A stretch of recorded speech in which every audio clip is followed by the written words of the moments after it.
नमस्कार, मैं हूं राजमोहन तिवारी और आप जुड़ चुके हैं लाइव बिहार के साथ।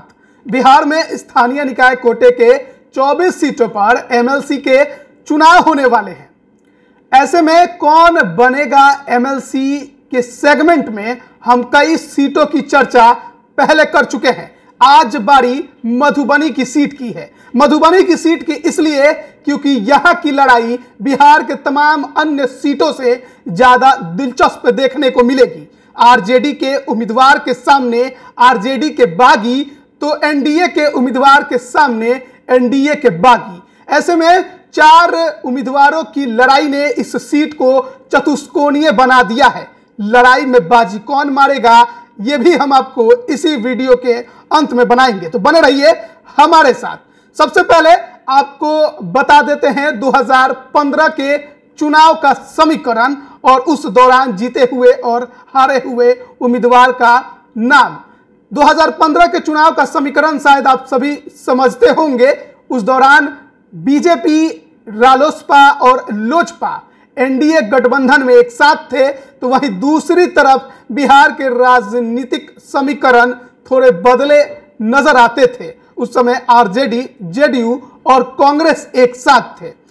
2015 के चुनाव में जेडीयू ने यहां से विनोद कुमार सिंह को उम्मीदवार बनाया था, तो उनके सामने बीजेपी ने सुमन कुमार महासेठ को।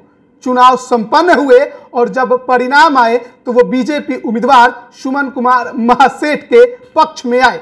उन्होंने जेडीयू के विनोद कुमार सिंह को लगभग 1192 वोटों से शिकस्त दे दी। सुमन कुमार महासेठ को 3034 वोट मिले, जबकि विनोद कुमार सिंह जेडीयू उम्मीदवार को 1842 वोट ही मिले। ऐसे में सुमन कुमार महासेठ अभी यहां के निवर्तमान एमएलसी हैं। लेकिन अब 2022 का यह चुनाव काफी दिलचस्प होगा, क्योंकि बीजेपी के निवर्तमान एमएलसी एक बार फिर एनडीए के तहत उम्मीदवारी नहीं दे सकते हैं, क्योंकि इस बार मधुबनी की सीट बीजेपी ने जेडीयू को दे दी है। एनडीए की ओर से जेडीयू ने एक बार फिर से विनोद कुमार सिंह पर ही दांव खेलने की चाहत जता दी है। हालांकि आधिकारिक घोषणा नहीं की गई है, लेकिन विनोद कुमार सिंह ही एक बार फिर से जेडीयू की एमएलसी उम्मीदवार मधुबनी के सीट पर होंगे।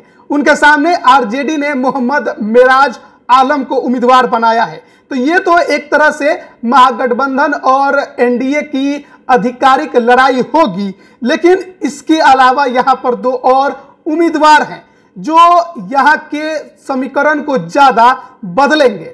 आरजेडी के बागी गुलाब यादव झंझारपुर से विधायक भी रह चुके हैं। वो यहां से अपनी पत्नी अंबिका यादव को मैदान में उतारना चाहते थे।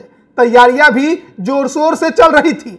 जनप्रतिनिधियों से मुलाकात भी काफी ज्यादा किया जा रहा था, लेकिन जब आधिकारिक घोषणा आरजेडी ने उम्मीदवार की तो मिराज आलम का नाम सामने आया। ऐसे में गुलाब यादव नाराज हो गए तेजस्वी यादव से और उन्होंने साफ घोषणा कर दिया कि वो निर्दलीय अपनी पत्नी अंबिका यादव को मैदान में उतारेंगे। यानी आरजेडी के सामने आरजेडी के बागी उम्मीदवार आपको निर्दलीय ताल ठोकते नजर आएंगे। आपको बता दें कि हाल ही में जो पंचायत चुनाव संपन्न हुआ, उसमें मधुबनी के जीप अध्यक्ष यानी जिला परिषद अध्यक्ष के तौर पर गुलाब यादव की बेटी बिंदु यादव की जीत हुई है। ऐसे में गुलाब यादव अपनी लड़ाई को लेकर काफी ज्यादा आश्वस्त हैं कि जनता का तो नहीं, लेकिन जनप्रतिनिधियों का समर्थन उनको इस बार बहुत ज्यादा मिलेगा। हालांकि इसमें और भी कई पेच हैं, उस पर भी बात करेंगे, लेकिन अब बात थोड़ा एनडीए की कर लेते हैं। एनडीए से निवर्तमान जो बीजेपी के एमएलसी हैं सुमन कुमार महासेठ, उनका टिकट कट गया, क्योंकि जब एनडीए का सीट बंटवारा हुआ तो मधुबनी की सीट जेडीयू के खाते में चली गई है। जेडीयू जब बीजेपी के साथ 2009 में यहां पर चुनाव लड़ी थी तो विनोद कुमार सिंह ही जेडीयू के उम्मीदवार थे और चुनाव जीते थे। 2015 में बीजेपी जब अलग हुई जेडीयू से, तो चुनाव आमने सामने की लड़ाई में जेडीयू के विनोद कुमार सिंह चुनाव हार गए और बीजेपी के सुमन कुमार महासेठ चुनाव जीत गए। लेकिन एक बार फिर जब जेडीयू बीजेपी एक साथ हुई तो एक बार फिर पुरानी सीट को जेडीयू के खाते में बीजेपी ने दे दी और ऐसे में सुमन कुमार महासेठ का टिकट कट गया। लेकिन निवर्तमान एमएलसी सुमन कुमार महासेठ मानने वाले कहां थे, उन्होंने भी निर्दलीय उतरने का ठान लिया है। और सबसे ज्यादा जो दिलचस्प बात यह देखने को मिलती है तो ऐसा लगता है कि यहां पर लड़ाई जेडीयू बनाम आरजेडी से ज्यादा जेडीयू बनाम बीजेपी आपको देखने को मिलेगी, क्योंकि जेडीयू के विनोद कुमार सिंह को जिताने के लिए जेडीयू के जो अन्य नेता हैं वो तो अपना पूरा प्रचार प्रसार कर रहे हैं, अपना दम लगा रहे हैं, लेकिन जो बीजेपी के बड़े बड़े नेता हैं वो जेडीयू उम्मीदवार के पक्ष में दिखाई नहीं देते।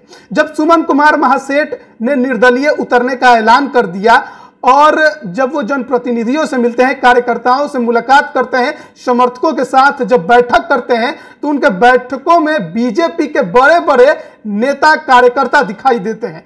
ऐसे में ये बात साफ है कि मधुबनी की सीट पर जेडीयू के उम्मीदवार को बीजेपी का समर्थन नहीं मिलने वाला है। अब आपको एक और जानकारी दे देते हैं कि मधुबनी जिला के अंदर 10 विधानसभा की सीटें हैं, जिसमें से 3 विधानसभा की जो सीट है वो जेडीयू के खाते में है और 5 विधानसभा की सीट बीजेपी के खाते में है और महज 2 विधानसभा की सीटें ही आरजेडी के खाते में है।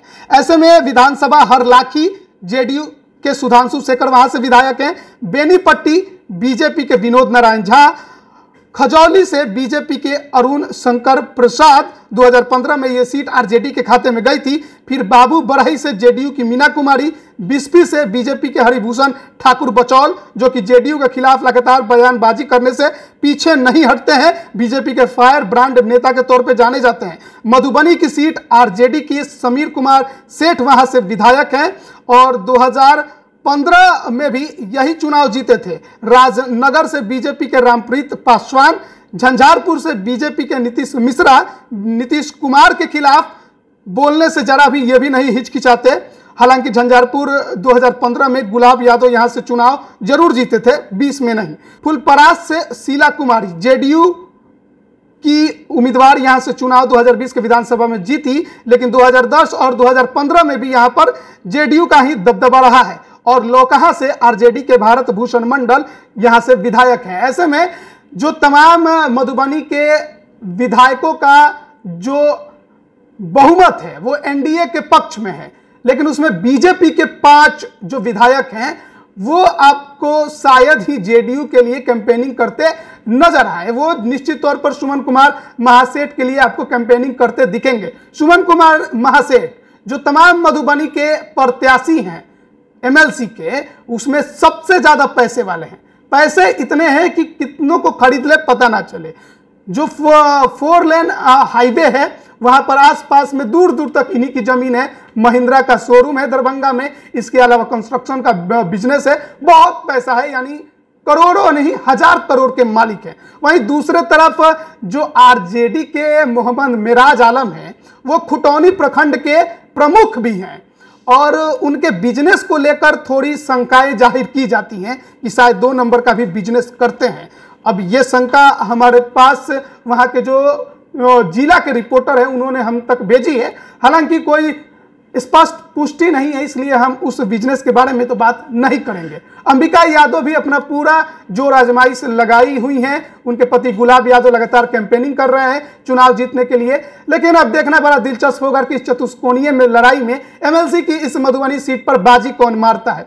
जो तमाम खबरें आ रही हैं उसके अनुसार गुलाब यादव की बेटी बिंदु यादव जिला परिषद अध्यक्ष बनी, उसमें बीजेपी के सुमन कुमार महासेठ का अहम योगदान बताया जाता है और उन्हीं के पूरे जोर आजमाइश के वजह से यह भी कहा जा रहा है कि गुलाब यादव ने अपनी पत्नी अंबिका यादव को चुनावी मैदान में उतारा है ताकि जो आरजेडी कैडर का वोट है, जो महागठबंधन कैडर का वोट है, वो काटा जा सके। इसके अलावा आरजेडी के लिए एक और नुकसान ये भी है कि कांग्रेस ने ऐलान कर दिया है कि वो अलग चुनाव लड़ेगी। 8 सीटों पर उसने उम्मीदवार भी घोषित कर दिए हैं, तो मधुबनी की सीट पे भी कांग्रेस अपना उम्मीदवार उतारते दिखाई दे सकती है। अगर उतारेगी तो ये भी एक बड़ा नुकसान जो आरजेडी के उम्मीदवार मोहम्मद मेराज आलम हैं उनके लिए होगा। लेकिन मेराज आलम के लिए और भी समस्याएं हैं कि आरजेडी के जो छात्र विंग है वहां के, वो मेराज आलम के पक्ष में नजर नहीं आते हैं, वो साफ तौर पे अंबिका यादव के पक्ष में नजर आते हैं।